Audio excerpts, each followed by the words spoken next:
Assalamu alaikum दोस्तों, my name is Saad Zubair Wara. I am from Crescent Solution. What are the minimum documents requirement for filing income tax return? ये कुछ documents हैं जिसकी list मैं आपको बता रहा हूँ। सैलरी का टैक्स डिडक्शन सर्टिफिकेट आपको रिक्वायर्ड होता है जो कि आपको एम्प्लॉयर देता है। इसके अलावा आपने अगर वो मोबाइल यूज करते हैं तो उसका टैक्स डिडक्शन सर्टिफिकेट आपको नेटवर्क कंपनी देती है।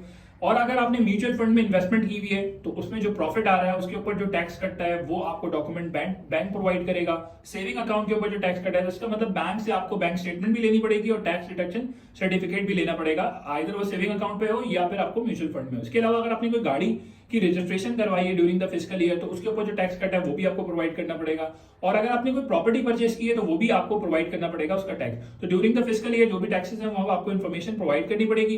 इसके अलावा पर्सनल एक्सपेंसेस उनका ब्रेकअप आपको प्रोवाइड करना पड़ेगा। और अगर कोई फॉरेन रेमिटेंस है, फॉरेन इनकम है तो वो शो करनी पड़ेगी। जो भी टैक्स चार्जेबल चीजें हैं वो आपको यहाँ पर डिटेल देनी पड़ेगी। For further detail you can contact at this number.